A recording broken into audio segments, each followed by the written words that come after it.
कल से आप वाले छाती कूट कूट कर कह रहे थे हमारे सर जी ने तो क्या शानदार कोर्ट में बहस की, हिला डाला। आप वालों को यह नहीं पता उनके सर जी ने खुद अपने पैर पर कुल्हाड़ी मार ली है।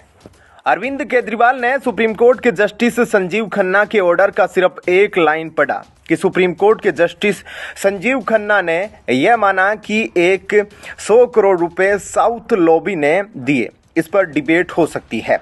लेकिन अरविंद केजरीवाल ने ठीक अगली लाइन नहीं पढ़ी कि लेकिन ईडी ने यह साबित कर दिया है कि साउथ लॉबी ने 45 करोड़ रुपए आम आदमी पार्टी को दिए और यह पैसे गोवा ट्रांसफर किए गए थे, जिसकी पूरी मनी ट्रेल मौजूद है। इसलिए मनीष सिसोदिया को जमानत नहीं दी जा सकती। केजरीवाल के बहस के बाद जब ईडी के वकील ने संजीव खन्ना के ऑर्डर की अगली लाइन पढ़ी, तब केजरीवाल का चेहरा लाल पीला हो गया था। जहां एक तरफ शराब घोटाले में दिल्ली के मुख्यमंत्री अरविंद केजरीवाल ईडी की गिरफ्त में हैं, वहीं पूर्व मंत्री व आप नेता सत्येंद्र जैन के खिलाफ केंद्रीय गृह मंत्रालय ने सीबीआई जांच की अनुमति दे दी है। यह फैसला ऐसे समय में आया है जब विपक्षी नेता रामलीला मैदान में अरविंद केजरीवाल की गिरफ्तारी के खिलाफ विरोध प्रदर्शन करने वाले हैं। सत्येंद्र जैन के खिलाफ ताजा कार्यवाही प्रिवेंशन ऑफ करप्शन एक्ट के तहत की गई है। मामला 10 करोड़ रुपए की रंगदारी से जुड़ा है। बताया जा रहा है कि उन्होंने जेल में बंद महाठग सुकेश चंद्रशेखर से 100 करोड़ रुपए की वसूली की। सुकेश चंद्रशेखर का नाम अभिनेत्री जैकलीन फर्नांडीज से जुड़ा था। साथ ही वो शराब घोटाले में भी अरविंद केजरीवाल के खिलाफ बयान दे चुका है। वसूली के समय सुकेश चंद्रशेखर तिहाड़ जेल में बंद था। उपराज्यपाल वीके सक्सेना ने पिछले ही महीने इस मामले की जांच सीबीआई से कराए जाने की सिफारिश केंद्र सरकार को भेजी थी। सत्येंद्र जैन को मई 2022 में मनी लॉन्ड्रिंग के एक मामले में गिरफ्तार किया गया था।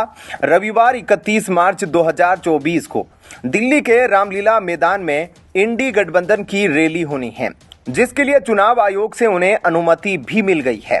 इसमें कई बड़े विपक्षी नेता शामिल होंगे। उधर अरविंद केजरीवाल की पत्नी सुनीता ने एक व्हाट्सएप नंबर लॉन्च करके केजरीवाल को आशीर्वाद अभियान जारी किया है और अपने पति को सच्चा राष्ट्रभक्त बताते हुए उनकी तुलना स्वतंत्रता सेनानियों से की है। दिल्ली के पर्यावरण मंत्री गोपाल राय ने भी मैं भी केजरीवाल वाला टेम्पलेट घर घर लोगों में बांटकर उन्हें रैली में आने के लिए कहा है। वहीं दिल्ली की शिक्षा मंत्री आतिशी का कहना है कि ईडी अरविंद केजरीवाल के फोन का पासवर्ड चाहती है ताकि लोकसभा चुनाव 2024 को लेकर आपकी रणनीति वो समझ सके। जहां तक सत्येंद्र जैन की बात है, जेल में लजीज व्यंजनों का आनंद लेते हुए और एक कैदी से देह दबवाते हुए उनका वीडियो वायरल हुआ था। क्या कहना है आपका कमेंट सेक्शन में अपनी राय जरूर बताएं। जय हिंद, जय भारत। कांग्रेस छोड़ने वाले कांग्रेस के राष्ट्रीय प्रवक्ता और Gujarat Congress social media head Rohan Gupta से पत्रकार ने पूछा कि आपने कांग्रेस क्यों छोड़ी, तो रोहन गुप्ता ने बहुत ही तार्किक और मार्मिक उत्तर दिया। कांग्रेस में रहकर मुझे और मेरे परिवार को यह लगने लगा था कि मैं हिंदू हूं कि नहीं हूं। हम अपने त्योहार उस उमंग और उत्साह से नहीं मना पा रहे थे जैसे कॉलोनी के दूसरे लोग मना रहे थे। जिस दिन कोर्ट से राम मंदिर के पक्ष में फैसला आया, उस दिन पूरी कॉलोनी के लोग उत्साह से जश्न मना रहे थे, तो मेरा परिवार दरवाजा बंद कर घर के अंदर बैठा था। रामनवमी पर जब पूरा देश उमंग में रहता है तो हम मायूस घर पर बैठे रहते थे। कोरोना काल में जब पूरी कॉलोनी दिए जलाकर और बर्तन बजाकर कोरोना से मुक्ति की प्रार्थना कर रही थी, तब भी मेरा परिवार खिड़कियों से उन्हें निहार रहा था। पाकिस्तान पर भारत की एयर स्ट्राइक पर जब पूरा भारत गौरवान्वित महसूस कर रहा था, तब भी हम घुट घुट कर कमरों में बंद थे।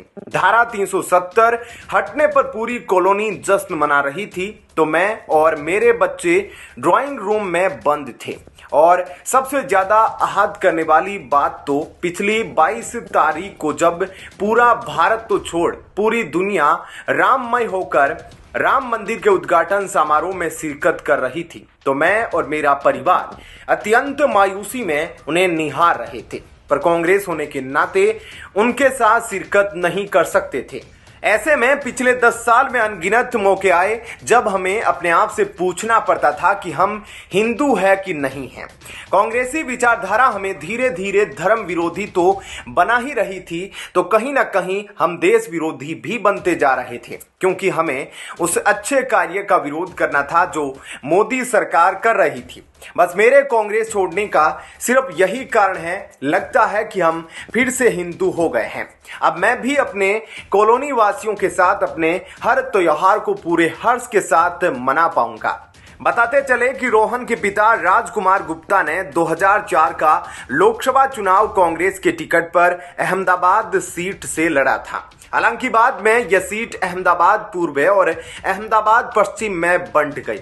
रोहन के मुताबिक उनके पिता नहीं चाहते कि मुझे वो अनुभव मिले जो उन्होंने 20 साल पहले चुनावी मैदान में झेला है।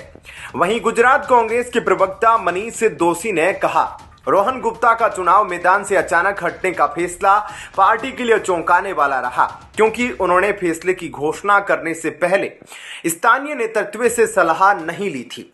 दोषी ने कहा, रोहन गुप्ता का फैसला पार्टी के लिए एक झटका था। हमने उन पर भरोसा किया और उन्हें इतना बड़ा मौका दिया। हजारों योग्य पार्टी कार्यकर्ताओं में से एक को लोकसभा चुनाव लड़ने के लिए टिकट मिलता है। हम निराश हैं क्योंकि उन्होंने निर्णय लेने के पहले नेतृत्व या पार्टी से नहीं पूछा। गुजरात में 26 लोकसभा सीटें हैं। इस बार आम चुनाव में इंडिया ब्लॉक में शामिल एक सीट भरूच आम आदमी पार्टी को दी गई है, जबकि 25 सीटों पर कांग्रेस के उम्मीदवार चुनावी मैदान में होंगे। कांग्रेस अब तक 7 उम्मीदवारों के नामों का ऐलान कर चुकी है। ऐसे में क्या कहना है आपका? कमेंट सेक्शन में अपनी राय जरूर बताएं। जय हिंद, जय भारत। लोकसभा चुनाव की तिथियां घोषित हो चुकी है। भाजपा ने लोकसभा चुनाव के लिए आज घोषणा पत्र समिति का ऐलान कर दिया है। इस सूची में कई ऐसे नेताओं के नाम शामिल हैं जो हाल ही में दूसरी पार्टियों से भाजपा में आए हैं। भाजपा अध्यक्ष जेपी नड्डा ने इस समिति का ऐलान किया है। वहीं देश भर में लोकसभा चुनावों को जीतने की होड़ में सभी पार्टियां लगी है। कोई जनता से मिल रहा है तो कोई घोटालों को पर्दाफाश कर रहा है तो कोई जेल से सरकार चला रहा है। पार्टियां अलग अलग तरीकों से मतदाताओं को रिझाने की कोशिश में लगी है ताकि वह चुनाव जीत सके। ऐसे में अगर कोई चुनाव लड़ने से पहले ही चुनाव जीत जाए तो इसे आप क्या कहेंगे? कुछ ऐसा ही हुआ है अरुणाचल प्रदेश में। वहां लोकसभा की 2 सीटों और विधानसभा की 60 सीटों के लिए एक साथ चुनाव है। ऐसे में सभी पार्टियां अपने नामांकन दाखिल कर रही है, लेकिन भाजपा के 8 प्रत्याशियों का तो नामांकन भरने के बाद जीत लगभग तय हो गई है। इसमें मुख्यमंत्री पेमा खांडू सहित 8 उम्मीदवारों की जीत तय है, क्योंकि विपक्षी दलों के उम्मीदवारों ने या तो नाम वापस ले लिया है या फिर उनके खारिज हो गए हैं। इसमें मुख्यमंत्री और डिप्टी मुख्यमंत्री के अलावा ताली से जीके ताको, तलीहा से न्यातो डुकोम, शागली से रातू तेची और रोइंग से मुच्चू मीठी के जीतने की संभावना मानी जा रही है। राजनीतिक जानकारों का मानना है कि अक्सर नगर निगम या अन्य स्थानीय चुनावों में ऐसा होता है कि एक उम्मीदवार के प्रभाव के चलते विपक्षी अपना प्रत्याशी का नाम वापस ले लेती है, लेकिन लोकसभा या विधानसभा के चुनावों में ऐसा देखने को लगभग न के बराबर मिलता है। अरुणाचल प्रदेश में इससे पहले भी ऐसी स्थिति देखने को मिली जब प्रत्याशी को निर्विरोध चुन लिया गया था। अरुणाचल प्रदेश की 2 लोकसभा सीट पर 19 अप्रैल को होने वाले चुनाव के लिए 14 उम्मीदवार मैदान में उतरे हैं। केंद्रीय पृथ्वी विज्ञान मंत्री किरेन रिजिजू और अरुणाचल प्रदेश कांग्रेस कमेटी के अध्यक्ष नबाम तुकी ने अरुणाचल पश्चिम लोकसभा सीट से अपना नामांकन दाखिल किया है। वहीं इस सीट पर 8 उम्मीदवार अपनी किस्मत आजमा रहे हैं। गुरुवार को अरुणाचल पूर्व लोकसभा सीट से भरे गए नामांकन पत्र की जांच के दौरान एक स्वतंत्र उम्मीदवार तेची राणा का नामांकन अवैध पाए जाने के बाद उम्मीदवारों की कुल संख्या 6 हो गई। राज्य की दोनों लोकसभा सीटों से 8 स्वतंत्र उम्मीदवार चुनाव लड़ रहे हैं। वहीं लोकसभा चुनाव करीब आते ही दल बदल की राजनीति तेज हो गई है। चुनाव से पहले महाराष्ट्र में कांग्रेस को एक और झटका लगा है। कांग्रेस के दिग्गज नेता शिवराज पाटिल की बहू अर्चना पाटिल आज बीजेपी में शामिल हो गई। अर्चना पाटिल चाकूरकर पूर्व लोकसभा स्पीकर और कांग्रेस नेता शिवराज पाटिल की बहू है।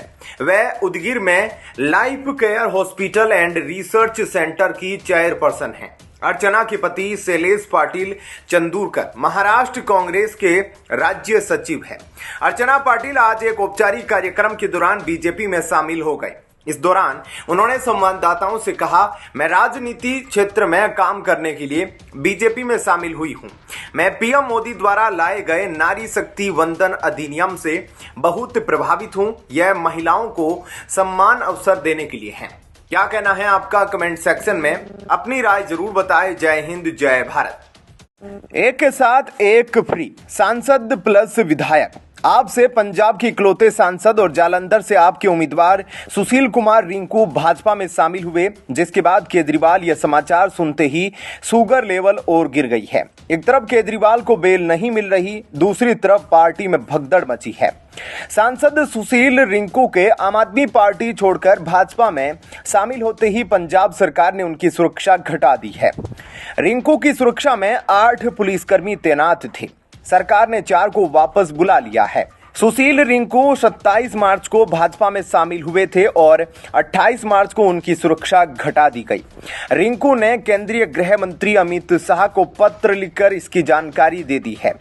भाजपा में शामिल होने के बाद से ही आम आदमी पार्टी के नेता और कार्यकर्ता लगातार हमलावर है।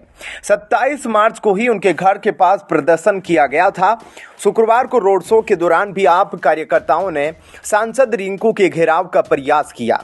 रिंकू ने गृह मंत्री को लिखे पत्र में कहा कि वह जालंधर समेत पूरे पंजाब में ड्रग्स माफिया के खिलाफ लड़ाई लड़ रहे हैं और अपने कार्यकाल के दौरान कई बार यह मुद्दा संसद में उठाया है। इस वजह से वह कई आपराधिक तत्वों के निशाने पर है। सुरक्षा में कटौती से उनकी जान को खतरा हो सकता है। उन्होंने गृह मंत्री से अपील की है कि केंद्र सरकार उन्हें सुरक्षा उपलब्ध करवाए ताकि वह पंजाब के लोगों की सेवा कर सके। भाजपा में शामिल होने के बाद सुशील कुमार रिंकू ने कहा था कि यह सच है कि मैंने जालंधर के लोगों से जो वादे किए थे वे पूरे नहीं हुए, क्योंकि मेरी पार्टी ने मेरा समर्थन नहीं किया। मैं पीएम नरेंद्र मोदी और गृह मंत्री अमित शाह की कार्यशैली से प्रभावित हूं। बता दें कि उक्त दोनों नेताओं के भाजपा में जाने की चर्चाएं काफी दिनों से चल रही थी। वहीं इससे पहले आम आदमी पार्टी के वर्करों द्वारा शहर में प्रदर्शन किया गया। आप वर्करों द्वारा हाथों में उक्त दोनों नेताओं के गद्दार वाले पोस्टर व काले झंडे पकड़कर विरोध करते हुए प्रदर्शन किया गया। इस दौरान भारी संख्या में पुलिस बल तैनात रहा। एक तरफ ज्योति चौक में जहां बीजेपी द्वारा सुशील कुमार रिंकू व शीतल अंगुराल स्वागती रोड शो निकाला गया, वहीं कुछ ही दूरी पर आम आदमी पार्टी के वर्करों द्वारा काले झंडे दिखाकर धरना प्रदर्शन करते हुए शीतल अंगुराल व सुशील रिंकू के खिलाफ नारेबाजी की गई।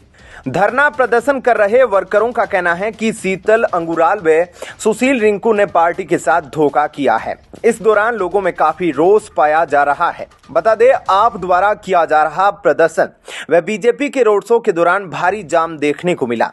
वर्करों द्वारा शीतल अंगुराल व सुशील रिंकू के पोस्टरों पर चप्पल मारते हुए नारेबाजी की गई। माहौल तनावपूर्ण होता देख खुद ही पुलिस कमिश्नर स्वपन शर्मा मौके पर पहुंचे और आप नेताओं से बातचीत करते हुए उन्हें समझाया गया। इस दौरान भारी मात्रा में तैनात पुलिस द्वारा स्थिति को संभाला गया। आपको यह भी बता दें, शाम करीब 4:30 बजे वर्कशॉप चौक से शुरू हुआ रोड शो शाम करीब 6:30 बजे BR अम्बेडकर चौक पर खत्म किया गया। ऐसे में क्या कहना है आपका? कमेंट सेक्शन में अपनी राय जरूर बताएं। जय हिंद, जय भारत।